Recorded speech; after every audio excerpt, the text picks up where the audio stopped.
Buenos días, Dios les bendiga.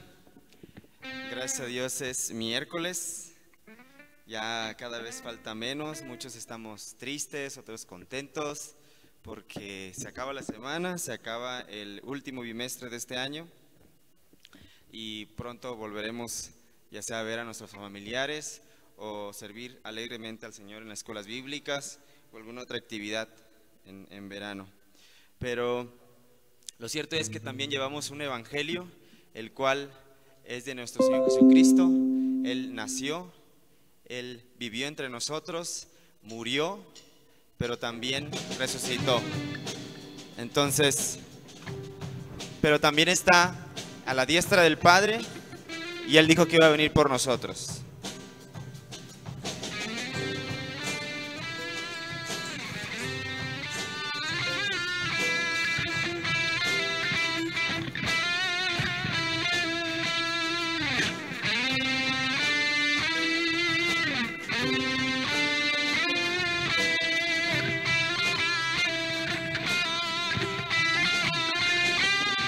Del cielo Él vendrá, todo rey se postrará.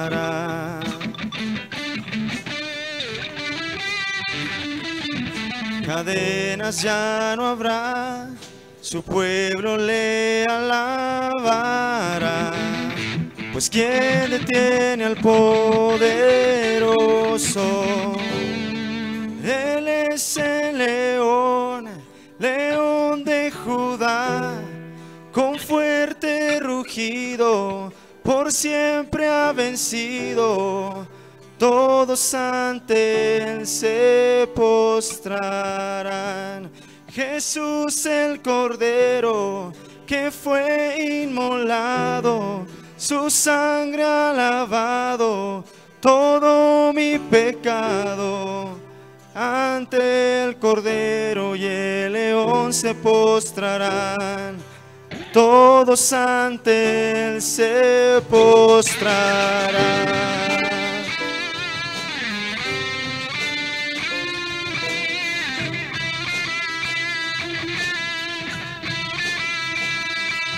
Las puertas abran ya, el Rey de Reyes entrará.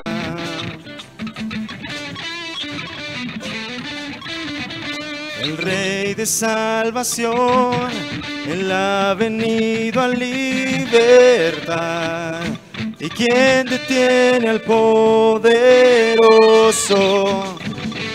Él es el león, león de Judá, con fuerte rugido, por siempre ha vencido.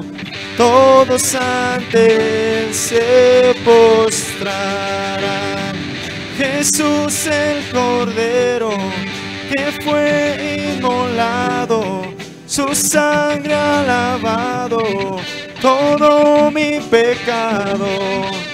Ante el Cordero y el león se postrarán, todos ante él se postrarán.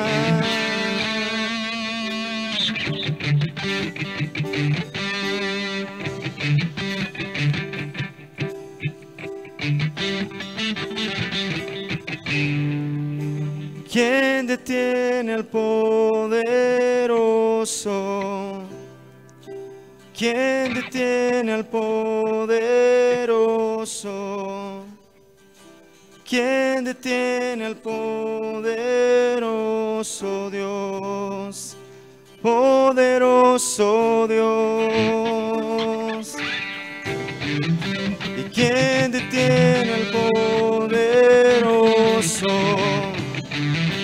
¿Quién detiene al poderoso?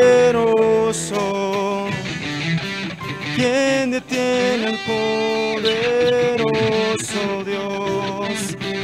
Poderoso Dios.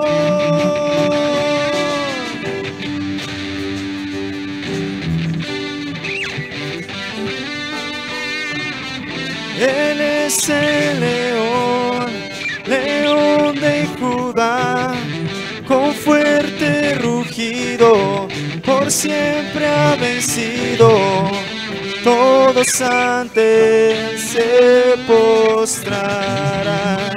Jesús el Cordero que fue inmolado, su sangre ha lavado todo mi pecado. Ante el Cordero y el León se postrarán, todos ante él se postrarán.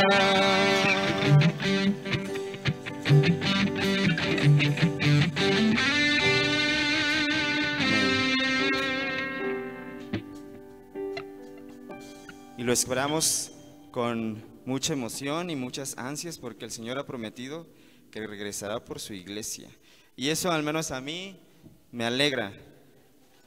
Si es que cantemos a nuestro Dios antes de escuchar la palabra de Dios, para que Él examine nuestros corazones y hable a nuestro corazón.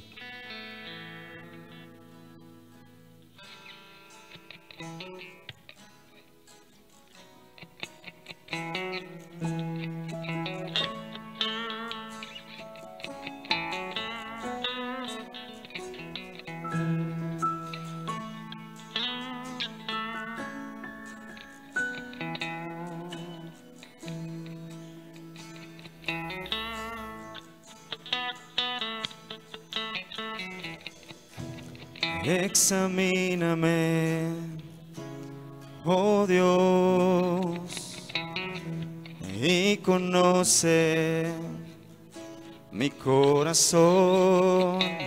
Pruébame y conoce mis pensamientos.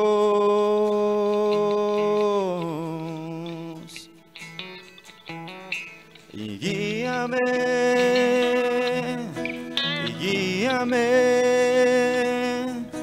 por el camino eterno.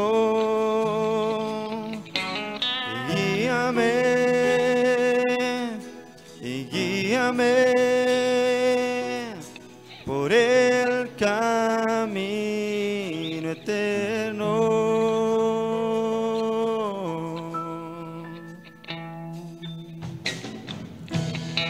Examíname, oh Dios, y conoce mi corazón. Pruébame y conoce mis pensamientos.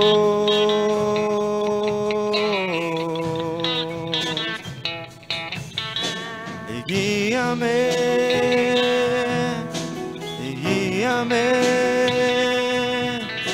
por el camino eterno.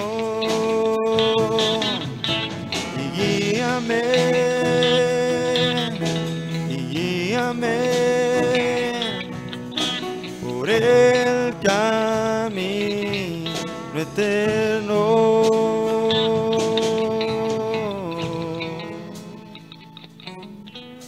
Ten compasión de mí, oh Dios, conforme a tu gran amor. Perdóname, lávame más de mi maldad, límpiame de todo mal, transfórmame. Me humillo ante ti y me arrepiento. Restáurame en ti, tócame, Señor, Señor, y guíame,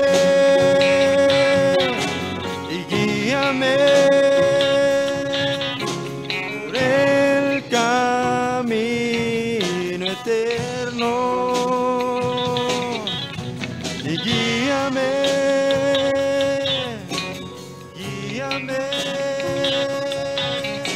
por el camino eterno. Y guíame, guíame por el camino eterno y guíame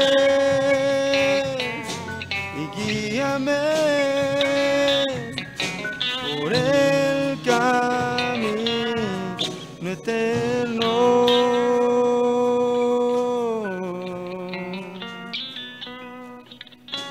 Ten compasión de mí, oh Dios, conforme a tu gran amor.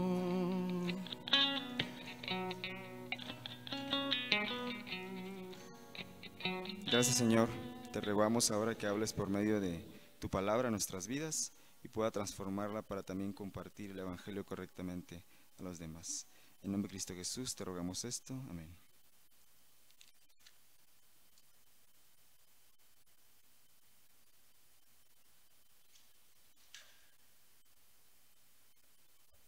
Pueden sentarse. Todo tiene su tiempo, y todo lo que se quiere debajo del cielo tiene su hora. Tiempo de nacer y tiempo de morir. Tiempo de plantar y tiempo de arrancar lo plantado. Tiempo de matar y tiempo de curar. Tiempo de destruir y tiempo de edificar. Tiempo de llorar y tiempo de reír. Tiempo de endechar y tiempo de bailar. Tiempo de esparcir piedras y tiempo de juntar piedras. Tiempo de abrazar y tiempo de abstenerse de abrazar. Tiempo de buscar y tiempo de perder. Tiempo de guardar y tiempo de desechar. Tiempo de romper y tiempo de coser. Tiempo de callar y tiempo de hablar. Tiempo de amar y tiempo de aborrecer. Tiempo de guerra y tiempo de paz. Y así como todo tiene su tiempo, pues este día iniciamos con las predicaciones de los graduados. Así que vamos a darle la bienvenida a nuestro hermano Enrique Pérez Ayala, que va a ser el primero que va a estar predicando con nosotros y compartiéndoles un poquito de los más de 4 años que ha estado aquí, o 4 años si no recuerdo. Y le voy a pedir que pase por favor al director Daniel y a Ana, a Sara y a Ale para que oren por él y por su regreso a su ministerio en el Medio Oriente.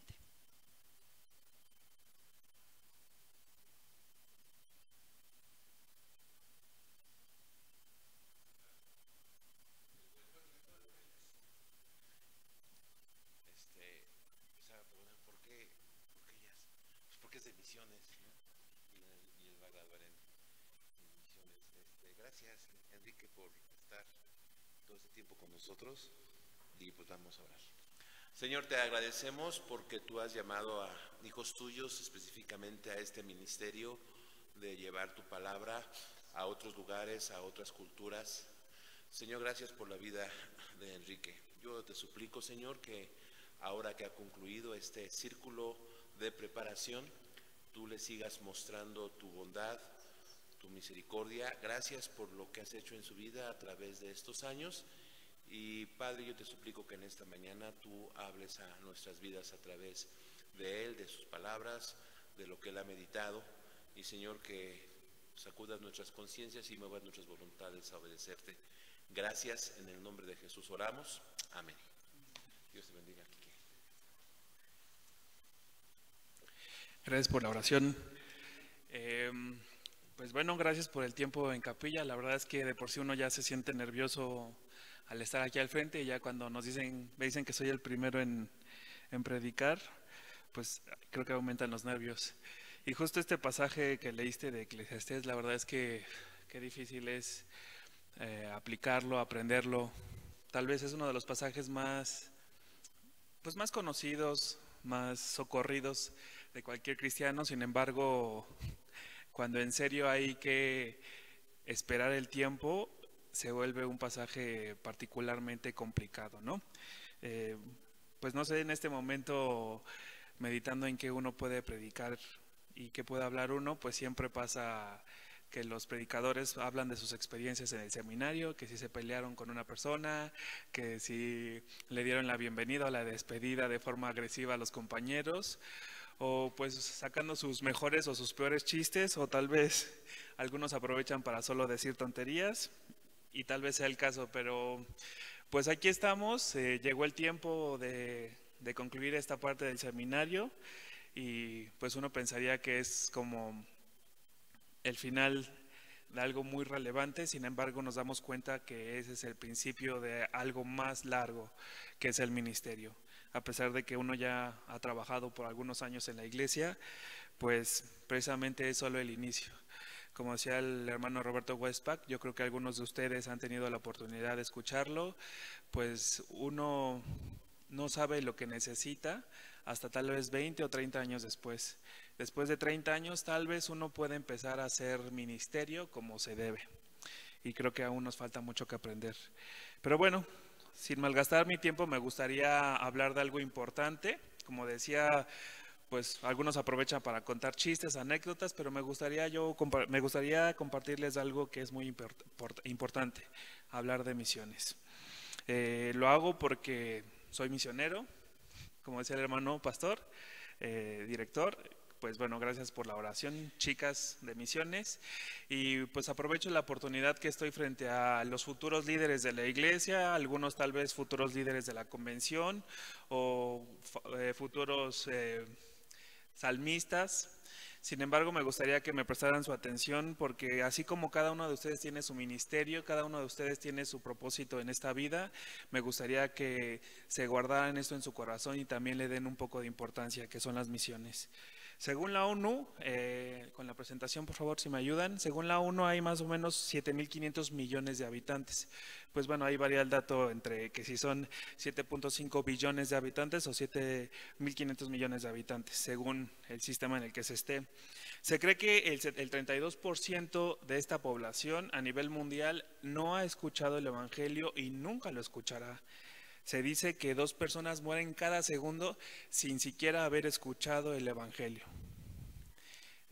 Tu futuro pastor, tu futuro salmista, tu futuro líder de jóvenes, me gustaría que guardaran estos datos en su corazón y le demos la importancia que necesita y que merece. No estoy diciendo que todos vayamos a hacer misiones, sino que desde donde estemos ayudando a misiones. Así como yo misionero, también llevo en el corazón ayudar de alguna forma o desde donde yo pueda ayudar a los pastores, a los salmistas y a los jóvenes. También es importante que nos ayudemos pues como siervos del Señor. También un dato interesante, se dice que solo el 1.2% de las ofrendas recogidas en la iglesia son designadas a misiones, ni siquiera el 10%. Me gustaría invitarles el reto, pues sí, invitarles a que tal vez el diezmo de su iglesia o el diezmo personal sea asignado a misiones. Obviamente no a mí como misionero, sino que busquen algún misionero en el que crean, tanto en el campo como en la persona, y pues pensarán, oye, yo estoy en una iglesia pequeña que no podemos mantener un misionero.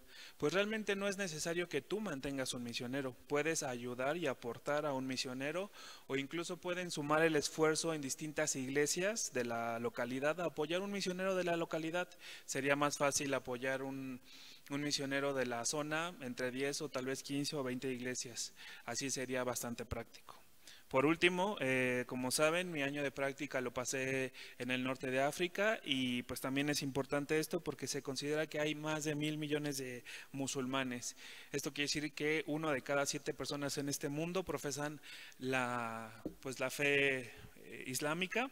Y pues también es interesante que solo el 10% de los misioneros que hay en el mundo van a lugares cerrados al evangelio, que en su mayoría son musulmanes, hinduistas, budistas y pues bueno, animistas. Y en general creo que, bueno, se dice que solo hay entre 200 y 300.000 misioneros en todo el mundo, en todas las denominaciones. Pues realmente hemos de considerar que hay colonias más saturadas que eso, y aunque el número suena un poco grande, pues la verdad es que comparándolo con la necesidad que hay en el mundo, pues realmente queda corto. Precisamente el pastor Paul Washer habla en una frase muy interesante, lo compara con las misiones, se compara como ir a un pozo, bajar a rescatar a alguien a un pozo, y dice, hay solo 2 ministerios en misiones, o eres llamado para bajar al pozo o eres llamado para sostener la cuerda. A quienes han bajado. De cualquier manera debe haber cicatrices en tus manos. O vas como misionero para la gloria de Dios, o el privilegio que Él te ha dado vas y mueres en el campo o mueres aquí sosteniendo la cuerda a quienes han ido. Entonces esa es la invitación que me gustaría hacer brevemente el día de hoy, que haya esa marca en nuestras manos de que hemos participado en misiones. Vuelvo a decir, no es que todos vayamos, sino que todos tenemos un papel que participar. Y digo aprovecho, repito, porque ustedes son los próximos líderes, y no es que ya algunos hay pastores, y por eso es relevante que comparta esta información. Pero bueno, pasamos a la siguiente, que es ya como tal la predicación. Nuevamente nerviosismo porque se supone que ya sé predicar, tomé una clase de predicación y pues aquí uno se ve si realmente le presté atención al profesor. Me disculpo por las fallas que seguramente tendré. Y también me gustaría que, como diría el profesor Pereda, me presten su corazón un momento, porque es un tema importante como todos en la Biblia, pero a veces creo que descuidamos este asunto. Vamos a orar. Gracias, Padre Santo, por este tiempo, gracias por tu misericordia, Señor, y gracias por este privilegio que me permites de presentar la palabra a estos consiervos, Señor, a estos estudiantes y a estos pastores, líderes de alabanza, Señor. Gracias porque pues tú nos has puesto aquí. Te pido que tú me uses, Señor, para compartir la palabra y que podamos prestar atención a este tema que es tan importante. Gracias, Dios, por este tiempo. Te damos gracias en el nombre de Cristo Jesús. Amén.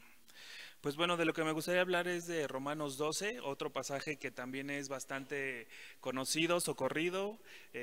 Versículo 1 dice: por lo tanto, hermanos, tomando en cuenta la misericordia de Dios, les ruego que cada uno de ustedes en adoración espiritual ofrezca su cuerpo como sacrificio vivo, santo y agradable a Dios. Estoy en el NBI. Cuando Dios me permitió poner un pie en aquel país en África, desde el minuto 1 que estoy fuera de México, empiezo a ver grandes diferencias, ¿no? Prácticamente nunca había salido de México, algunas veces, pero podría decirse que soy de las personas que menos conocía el mundo. Sin embargo, como decía, poner un pie fuera de México ya hay grandes diferencias. Pero una de las que más resalta en el norte de África es la religiosidad que hay.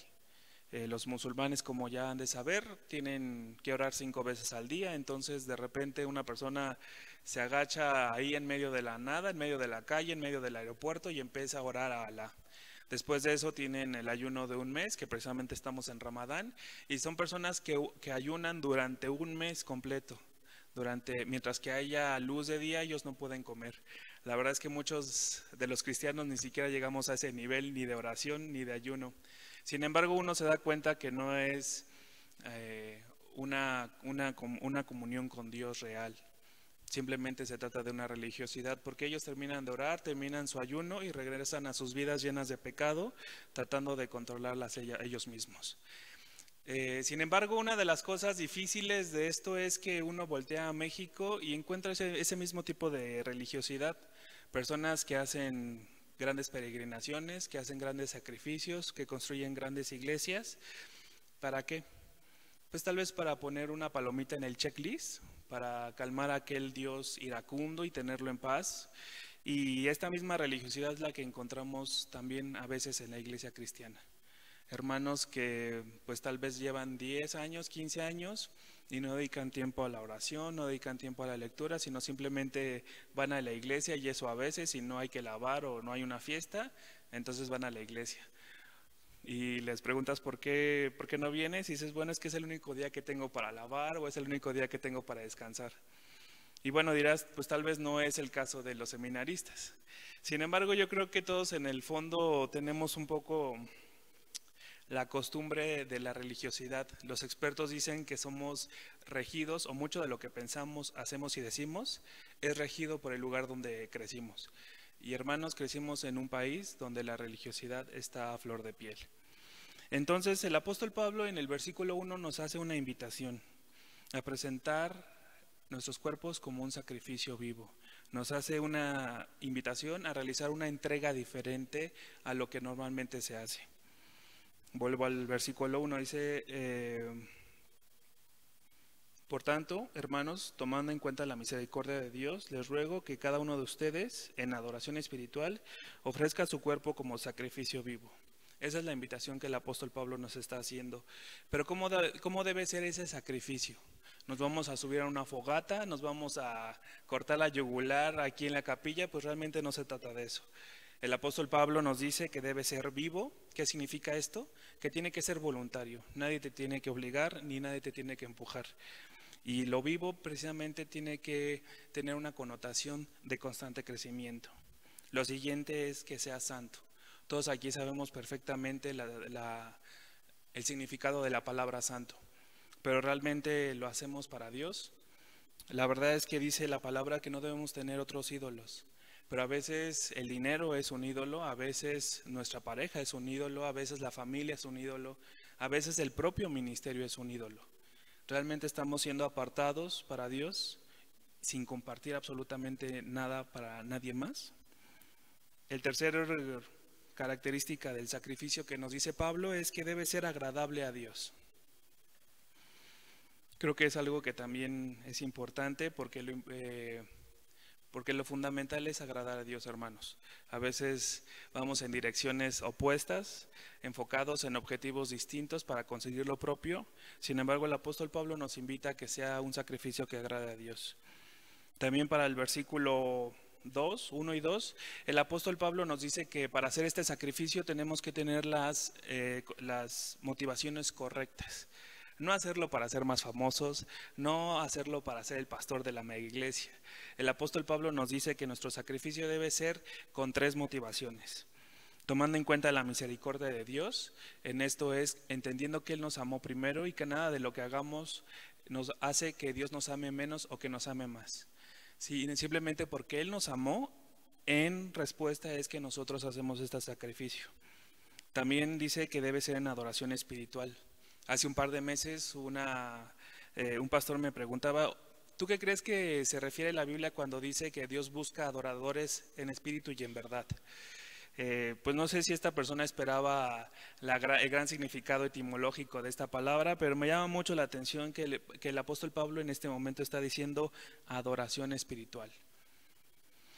Más adelante vamos a ver algunos pasos de lo que significa hacer el sacrificio y desafortunadamente o afortunadamente en este pasaje no habla de hablar en lenguas, no habla de cantar bonito o con una gran orquesta.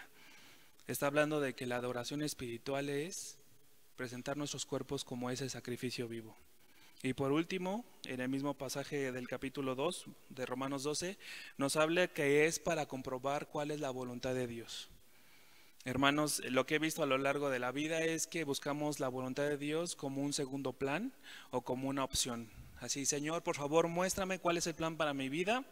Déjame revisarlo, a ver si me gusta, si tiene algunos puntos en común con mis planes. Y pues si me conviene lo tomo, si no lo hago a un lado.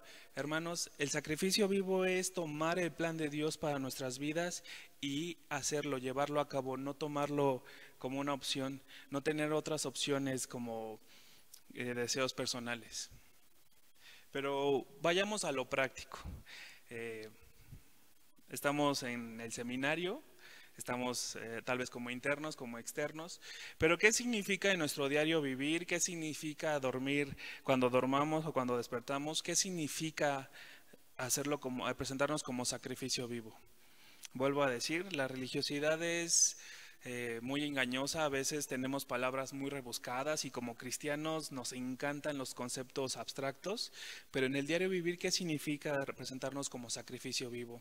Y precisamente en todo el capítulo el apóstol Pablo nos da esos pasos para presentarnos como sacrificio vivo y es donde me gustaría, como ya dije, que me prestaran su corazón y que examinen su diario vivir y realmente ver si nuestras acciones están representando ese sacrificio vivo. El primero, en el versículo 3, dice, seamos humildes. Qué interesante que el apóstol Pablo empieza con humildad. La verdad es que yo creo que uno de los versículos que queda más acorde con el seminario, porque una vez que entramos al seminario, creemos que ya lo sabemos todo, creemos que ya somos los elegidos y que flotamos y que solo merecemos el micrófono. Sin embargo, el apóstol Pablo en el versículo 3 empieza con humildad. ¿Realmente somos humildes? Todos diremos que sí. Y ese es el problema y la trampa de esto. que todos nos consideramos humildes y realmente no lo somos. Más adelante voy a profundizar en este tema porque concluye nuevamente con la humildad. El segundo punto al que nos invita el apóstol Pablo es amarnos entre hermanos. Nuevamente está hablando de entregarnos a Dios en totalidad, completamente, está hablando de sacrificarnos a nosotros mismos a Dios, y de repente estamos en este concepto tan elevado y nos baja diciendo, tienes que amar a tu hermano. Puedes voltear a tu derecha, puedes voltear a tu izquierda. Amarlo significa entregarnos como sacrificio vivo. Y bueno, a los que somos pareja, pues es fácil porque amamos a nuestra pareja. Pero a veces, y lo digo por experiencia, en el seminario encontramos esa contraparte, ese antagonista que ni mandado a hacer encontramos en otras partes. Aquella persona que nos puede caer peor en la vida la encontramos tal vez en el seminario, en los dormitorios, y a veces hasta como compañero de cuarto nos toca. Sin embargo, el apóstol Pablo nos dice que debemos amarnos como hermanos si realmente queremos entregarnos como sacrificio vivo. Y no solo dice amarnos, sino que pone 3 medidas o 3 evaluaciones para que tampoco nos engañemos a nosotros mismos en este tema. Dice sinceramente, dice respetándose y dice honrándose. ¿Realmente honramos y respetamos a las demás personas? ¿Realmente honramos y respetamos a los que aparentemente están abajo de nosotros? ¿Realmente honramos y respetamos a los hermanos? Lo que he visto más común es que las generaciones ya por salir ven hacia abajo a los que están por entrar o los que ya entraron. Porque dicen, no, es que yo ya tengo 4 años de seminario, espérame, ya hay niveles, ¿no? Como dicen, aún entre la basura hay niveles. Sin embargo, creo que el apóstol Pablo nos invita aquí a que realmente nos amemos sin importar el nivel o la experiencia que tengamos. El siguiente punto dice, ser diligentes en el servicio a Dios. Para el versículo 11 dice, nunca dejen de ser diligentes, antes bien sirvan al Señor con fervor que da el Espíritu. Nuevamente el apóstol Pablo empieza diciendo, debes entregar tu vida como un sacrificio vivo. Y es interesante que uno de los pasos para hacer esto de forma práctica en tu diario vivir es que sirvamos de forma ferviente. Y no solo esto, sino que añade en el versículo 12, alégrense en la esperanza. Mostrar paciencia en el sufrimiento y perseveren en la oración. ¿Por qué estas 3 cosas las pone exactamente después de ser diligentes en el servicio? Porque el propio apóstol Pablo sabe que es difícil, sabe que no nos podemos guiar por lo que sucede, ni qué tantas personas van a nuestra iglesia o a nuestro grupo de jóvenes, o qué tan bonito o cuántos instrumentos tengo en el grupo de alabanza. El apóstol Pablo sabe que va a ser difícil el ministerio que vas a hacer. Ya lo es y seguirá haciéndolo. Sin embargo, nos invita a que nos alegremos en la esperanza que tenemos en Cristo, porque lo hacemos para Dios. También debemos mostrar paciencia en el sufrimiento. A veces como cristianos y como mexicanos, nuestra meta es no sufrir. Pues realmente no es la meta de Dios. La meta de Dios es que crezcamos cada día más. Y por último, pues perseveren en la oración. Nuevamente decía, la verdad es que muchos cristianos en la iglesia y no sé qué tanto aquí en el seminario, las personas ni siquiera dedican tiempo en la oración. Pero en serio, dedicar un tiempo en la oración, no, Señor, gracias por los alimentos, amén. O Señor, te pido que tú me ayudes con esto, amén. Sino en serio que dediquemos un tiempo de oración en nuestro diario vivir. Una de las predicaciones que más me gustó aquí en Capilla precisamente hablaba de eso. Normalmente tenemos nuestro tiempo de oración en la mañana, pero ¿qué pasa cuando se nos duerme el gallo? ¿Qué pasa cuando no suena la alarma? Bueno, pues me salto el tiempo de oración porque pues, va a haber mucho tráfico, tengo que desayunar, tengo que llegar al trabajo. Pero ¿por qué le quitamos el tiempo a Dios y no a otras cosas?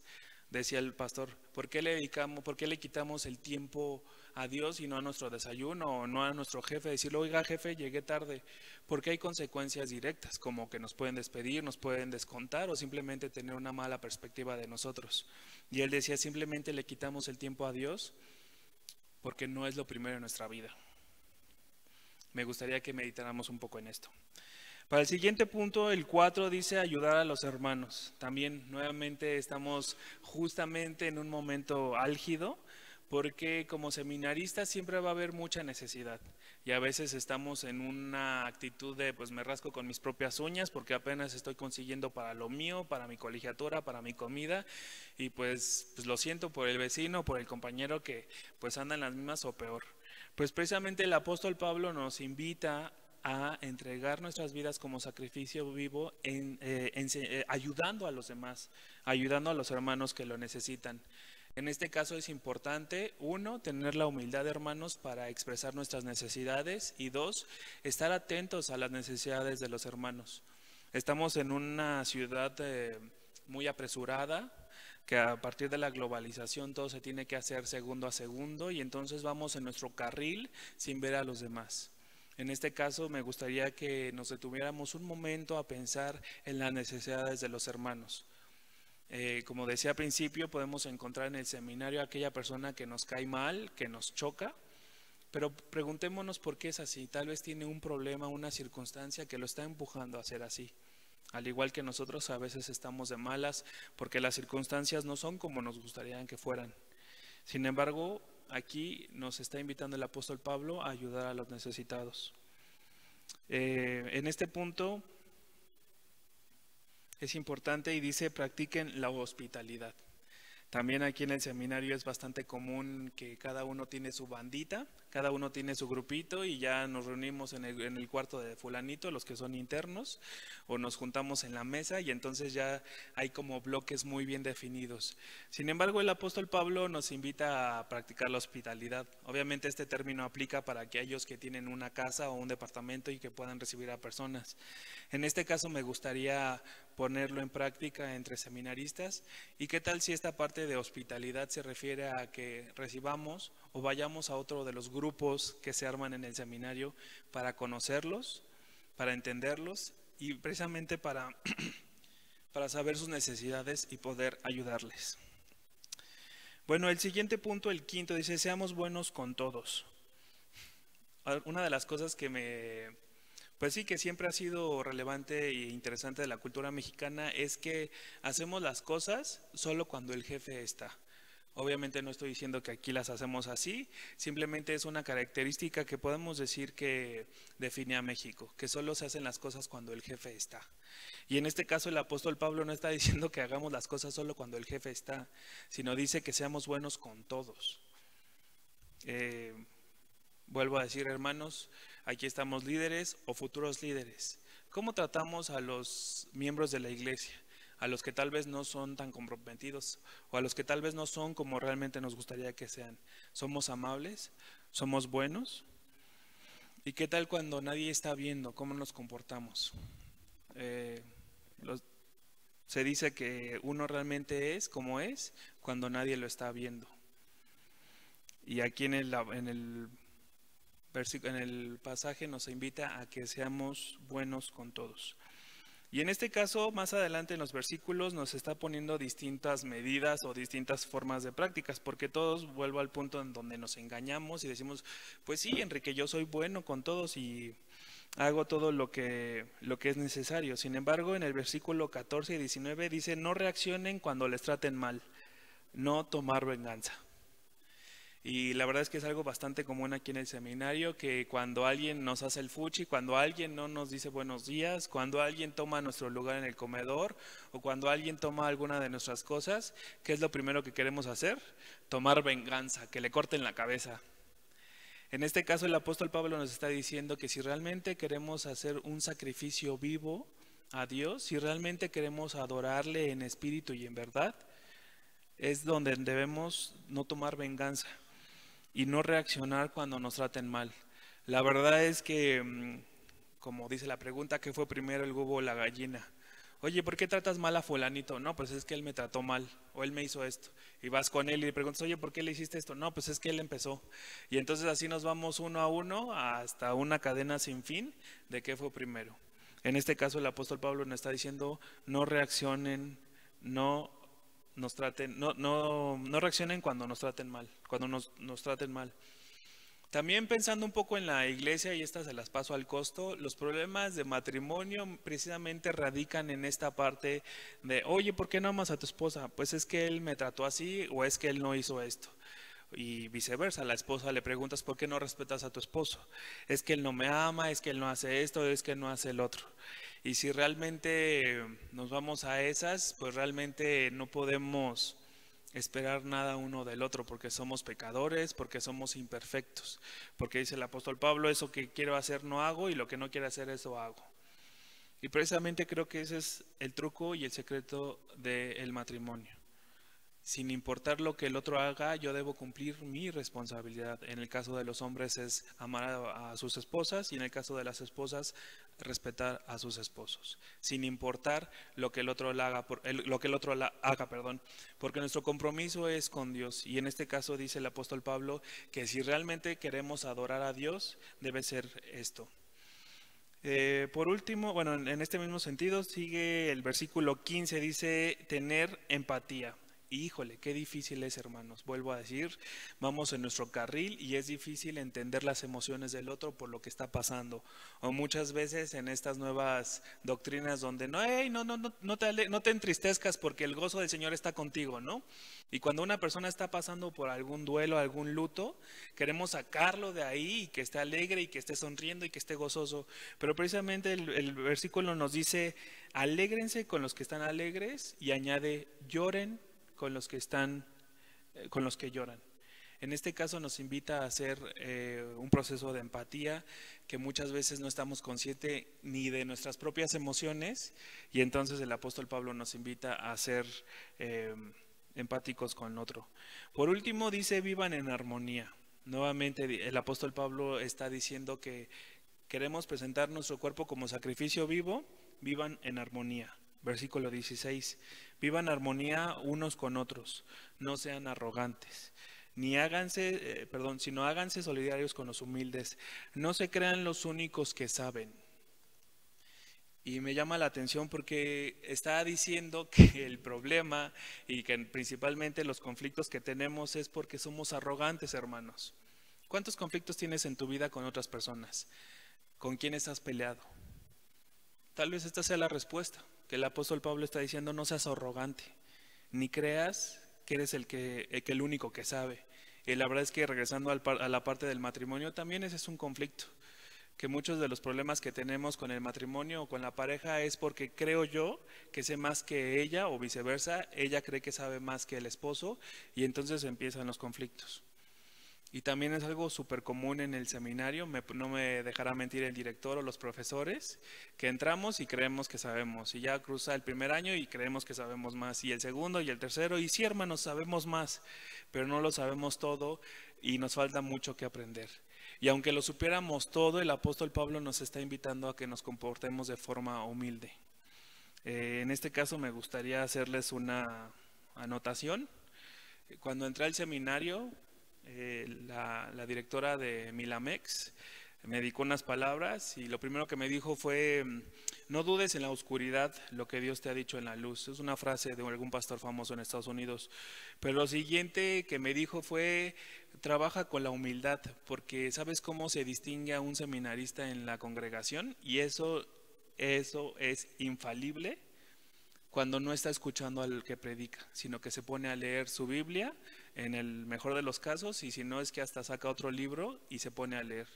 Todos los hermanos pueden estar atentos, algunos dormidos, pero el seminarista será con su cara agachada leyendo. ¿Por qué? Pues porque tal vez la predicación ya se la sabe, ya es un pasaje que domina, o este no sabe qué está diciendo. La exégesis de este pasaje es lo que yo sé. Realmente, hermanos, somos esas personas que somos fáciles de identificar en una iglesia. Seamos humildes, vivamos en paz, en armonía unos con los otros, y dicen, no nos creamos los únicos que sabemos. Debemos también entender que las demás personas saben y que podemos darle ese espacio. Por último, y por si algo se nos escapa, que de por sí ya este pasaje es muy complicado y pone la vara muy alta, y dice, bueno, ya todos estos puntos los tengo, pero termina diciendo el apóstol Pablo en el versículo 21, no te dejes vencer por el mal, al contrario, vence el mal con el bien. Por si algo se me escapa, dice el apóstol Pablo, haz lo bueno, a pesar de que te llegue lo malo, a pesar de que te traten mal, a pesar de que te vaya mal, a pesar de que pienses mal, a pesar de todo lo malo, haz lo bueno. Me gustaría concluir con dos pasajes, 1 Samuel 15:22 y Oseas 6:6. Al principio hablaba de que en el norte de África podemos encontrar mucha religiosidad. Nuevamente en México también encontramos mucha religiosidad. En la iglesia cristiana encontramos religiosidad. Y la verdad es que aún si examinamos nuestros corazones, podemos encontrar esa religiosidad. Algo que se hace como mero ritual. Sin embargo, el apóstol Pablo, en 1 Samuel 15:22, estoy en Nueva Traducción Viviente, dice: ¿qué es lo que más agrada al Señor? ¿Tus ofrendas quemadas y sacrificios, o que obedezca su voz? Escucha, la obediencia es mejor que el sacrificio, y la sumisión es mejor que ofrecer la grasa de carneros. En Oseas 6:6, nuevamente en Nueva Traducción Viviente, dice: quiero que demuestren amor, no que ofrezcan sacrificios. Más que ofrendas quemadas, quiero que me conozcan. Dice: quiero que demuestren amor. ¿Realmente estamos demostrando amor? Pues sí, estoy sirviendo, ¿no? Estoy en la iglesia, estoy dejando todo para estar en el seminario. Pero ¿realmente nuestras acciones demuestran amor? ¿O soberbia? ¿O vanagloria? ¿O estamos presumiendo que sabemos más de lo que nos enseñan en el seminario? Vuelvo a decir, hermanos, no se trata de una religiosidad. Para concluir, dice: en el mundo hay millones de personas que entregan cosas vanas, que hacen sacrificios con un valor ajeno a ellos mismos. Porque aunque parezca difícil hacer una peregrinación o construir un gran templo, eso no sirve de nada, porque a fin de cuentas nuestra vida no está en eso. Debemos fijar nuestra mirada en la cruz, y en agradecimiento por su gracia y por quien es Dios, presentemos nuestras vidas como un sacrificio vivo y santo. Un sacrificio que se refleje en la manera en la que vivimos y en cómo tratamos a nuestro prójimo. Podrás ser el mejor pastor, pero si no tratas con amor a las personas, de nada sirve. Podrás ser el mejor cantante, podrás ser el mejor instrumentista, el mejor intérprete de la Biblia, pero si no demuestras amor a tu prójimo, de nada sirve. Y de eso se trata el sacrificio que realmente Dios nos está pidiendo. Vamos a orar. Gracias, Padre Santo, por este tiempo, gracias por tu palabra, Señor, y gracias por